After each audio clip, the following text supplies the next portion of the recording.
در این ویدیو به معرفی و بررسی یه ابزار جدید در تریدینگ ویو خواهیم پرداخت که با استفاده از یه استراتژی ساده و کارآمد بهتون کمک میکنه تا بهترین نقاط ورود و خروج از بازار رو شناسایی کنید. پیشنهاد میکنم ادامه ویدیو رو با بنده همراه باشید.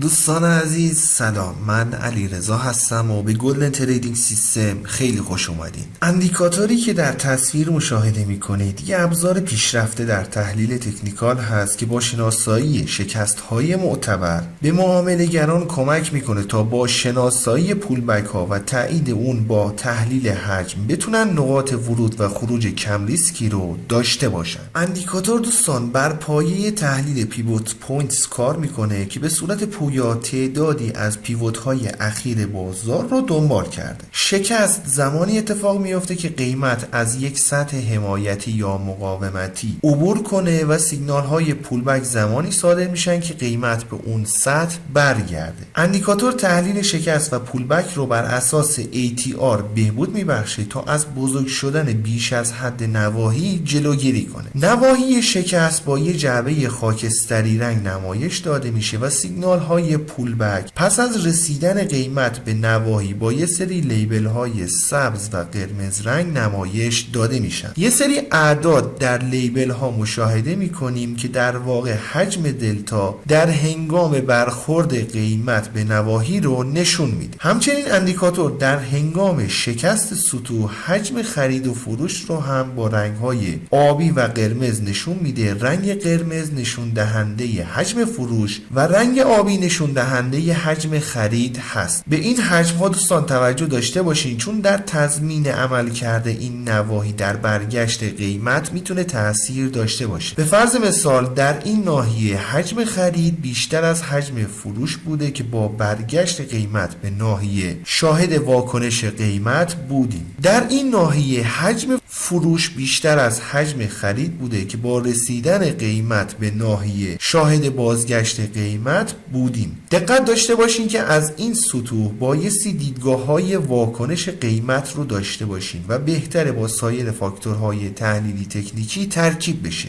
بعد در صورت تاییدیه بیشتر اقدام به معامله کنید. این که بخوایم چشم بسته و بدون تحلیل اقدام به معامله کنیم اصلا اصولی و منطقی نیست. برای انداختن اندیکاتور روی چارت باید وارد سربری ایندیکیتورز بشیم. در تب سرچ بار عبارت بریکوت اند ریتست سیگنالز رو وارد کنیم. این اندیکاتور هست که توسط الگو آلفا طراحی شده. بسیار خوب، اجازه بدین به قسمت تنظیمات اندیکاتور هم بپردازیم. گزینه پریود تعداد کندل هایی که برای شناسایی پیوت ها در نظر گرفته میشه رو تعیین میکنیم. گزینه بعدی پریود اصلی رو تقسیم بر این عدد میکنه و از نتیجه به عنوان طول تاییدی قبل از شناسایی سیگنال ها استفاده میکنه. در واقع این گزینه برای دریافت سیگنال های سریعتر تاثیر داره. گزینه سوینگ پوینتس مموری تعداد سوینگ های اخیر که برای تجزیه و تحلیل در نظر گرفته میشه رو تعیین میکنید و در نهایت دو گزینه بعدی مربوط به پریودهای ATR هست که در ترسیم نواحی تاثیرگذار هست و توضیحاتی رو هم دربارش خدمتتون عرض کردم. انشالله که براتون مفید باشه.